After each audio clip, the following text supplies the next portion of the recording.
People jokingly refer to establishments that shouldn't be taken seriously as clown schools. But what some people don't know is that clown schools are a real thing. I graduated nearly top of my classes, becoming a bit of a jack of all trades, and was fully qualified to entertain the masses as a painted-face klutz. With this prestigious qualification, I applied and was accepted to work in a circus specializing in clowns. Now, most circuses have a small number of clowns. However, this one ran 9 other highly trained professionals. So, including myself, that made 10. These guys were the best at what they do. Each of them were as skilled as the next in all the crafts of the job.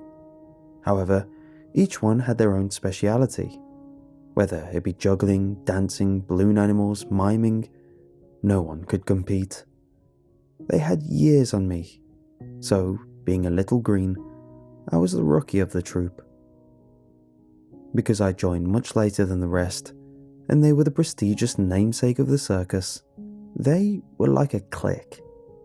A clique I desperately wanted to get into. See, I tried my hardest to make them laugh, and on their own, I could eventually find their humour tickle spot. However, the more there were, the harder it was to make them all laugh at the same time.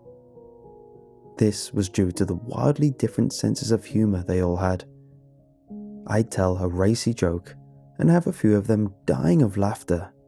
However, another would find it distasteful and storm off.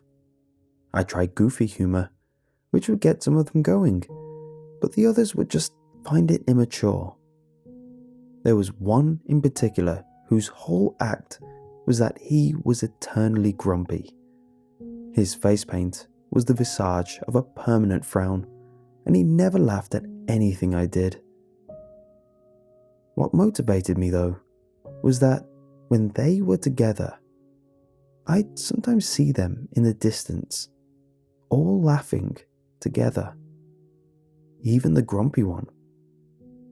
This meant that there was something I could do to get them to unanimously laugh, and I had a feeling that when I discovered this common ground, I'd be let into the group. My biggest lead was their ritual. We were a travelling circus, and whenever we moved to another town or city, they all went out to party. Only those 9. I asked around to the others in the circus as to why they never joined them, and I always got the same answer. Because it's a clown thing. This hurt a bit, and was embarrassing when they'd find out that I was never invited. It kind of put a damper on my own work motivation. I once brought it up to one, and was given a reasonable answer. That it was because they all went with their wives, and that because I was alone, they felt it wouldn't be fun for me. For a while, I accepted this. I mean, it was fair. It sucks to be a 3rd wheel, or a 5th, but a 19th wheel? I don't think I could comprehend the levels of embarrassing social stigmas that would follow. I just accepted that I'd probably not go out with them until I was at least dating someone, which is as hard as you can imagine for a clown. This changed when I was talking to someone else at a later date. We were in a new town, and as per usual, they were planning on going out after work. I simply told him to have fun with his wife, and he just looked at me weird and said it was just them going. It was obvious. The wife thing was just an excuse. This drove my curiosity into overdrive. So, I decided to do some sleuthing and investigate what was really going on. After work, I threw on my normal rags and followed them to the bar. It was surprisingly easy to not be noticed. Because we hadn't met after work, they never really recognized me outside of my clown attire, so to them, I was just another patron at the club. I just sat across the room and watched them together. They all just stood there, looking around shiftily and sipping from their drinks. It looked like they didn't really talk much, besides making comments about people around the bar, as apparent by their body language and their pointing. They hid it well though. If you were glancing at them, you'd see a group of aged friends just hanging out and enjoying each other's company. However, if you were watching them like a hawk, like I was, you'd see how suspicious it all seemed. After a while of nothing happening, I saw they were preparing for something. They were tapping on each other's shoulders, pointing towards an unsuspecting person. Once they were all in attention, two of the clowns approached the guy and started talking. They eventually brought him over to the group and started buying him drinks. Ouch! It was one thing to not invite me, but it hurt me that they'd rather hang out with a complete stranger than someone they worked with, I thought. This thought was thrown out as quickly as it came when I saw what happened next. They started whispering in his ear, and a large smile lit up across his face. They started to smile, and they all left together. Theories rushed through my head as I stared at the now empty table. Left so hastily, there were a few drinks which only saw a few sips. However, no matter what I tried to theorize, only one conclusion came to my head. They were all gay. I mean, it made sense. Why I wasn't invited, why they were closer to each other than me. Were they afraid I'd judge them? The next day started like most others. However, all while working, I was distracted. I had a dilemma in my head. On one hand, I wanted to tell them that I didn't mind their little secret, that I accepted them for who they were, but I didn't want to let on that I followed them. That was a massive breach of privacy and could single-handedly crush any semblance of camaraderie we had. It didn't take me long to crumble under pressure, and I confided in the one clown I was closest to the most. I brought it up that I was conflicted, that I followed them the previous night and saw what happened. I urgently told him that I accepted them and that their secret was safe with me, but that I was hesitant about bringing it up to the group. I finished by asking what I should do. In the end, I did this because I trusted his opinion. His reaction was what I expected: shock and silence. At first, he didn't know how to take it. However, after furrowing his brow and mulling it over, he said he'd talk to the boys about it. I thanked him profusely and was suddenly excited. All this coming from me could have been disastrous, but from him, this could be my in. Once the circus closed, the group approached me. What they told me lit me up. They said that they don't normally go out twice in one area. However, for me, they would make an exception.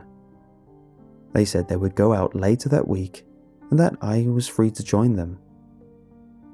I faked hesitation to not sound desperate, but eventually I heartily accepted. Though afterwards, in my head, I hoped I didn't have to join in on any activities. The day couldn't come faster, and when it did, I was ready. I was obviously nervous, but I tried my best to hide it. This was my big shot at being accepted into the inner circle. All I had to do was fit in and not blow it. I met them, this time at a different bar from where I'd stalked them. We all sat around, slowly sipping our drinks in near silence. I tried to spark up conversation, but didn't want to break the silence too much as to not be annoying. But I was still content being in their company, simply enjoying the atmosphere of being around the peers I respected. After some time, they pointed someone out. They all silently agreed, and a few approached the guy. I tried to ask what was going on, but all I was told was to help them get the guy to come back with them. I wasn't going to ask too much details, so I joined in on buttering the guy up. While they were each pitching in talking to the guy, I leant towards my friend and politely told him I didn't want to join in and that I'd just watch at most, which to me was an overcommitment in itself, but it was the most compromise I was willing to do. He replied that I already knew too much to not be involved and that I'd have to get my hands a little dirty. This rubbed me the wrong way. No way was I going to be pressured into something I didn't want to do. But I also didn't want to ruin the evening, and worse, ruin all the progress I'd made so far. So, I chose not to speak up in that moment. Soon enough, the guy was swayed and agreed to leave with the group. Not too long after, we all ended up back at the circus in the clown's private area. I was nervous at what I was going to witness, and worse, what I was possibly going to do. However, I was prepared as I'm a very tolerant person. As soon as he stepped in, one from behind slit the guy's throat as another kicked a large container in his direction, which caught him and any blood that was about to spill. They all moved together in an eerily efficient, synonymous manner, each doing a job they had most likely rehearsed many times before, with the fitness that comes with being a physical performer. It was all akin to a well-oiled machine. While all this was going on, it suddenly sank in, and I started to scream. I was told to keep quiet, though probably not due to being caught. We were alone in a tent in the middle of a large field. No one was around. It was more likely because it was simply annoying. They barked at me to get used to it, that I was a part of this now, and that I needed to man up. My eyes flitted about the dimly lit tent. I saw one preparing a sharp bone knife, while another pulled out pots, pans, and spices.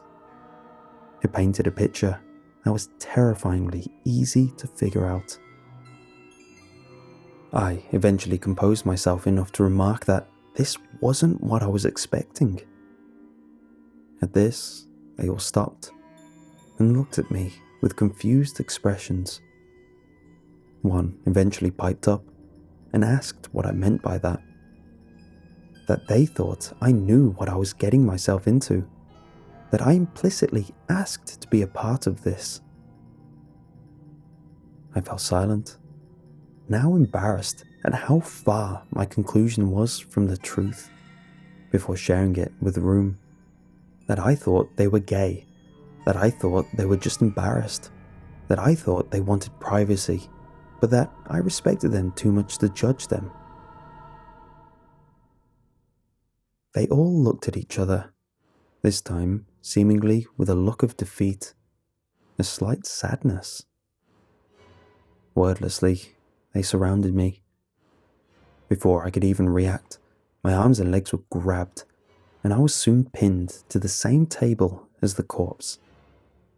I tried to wriggle free, all while yelling at them to stop.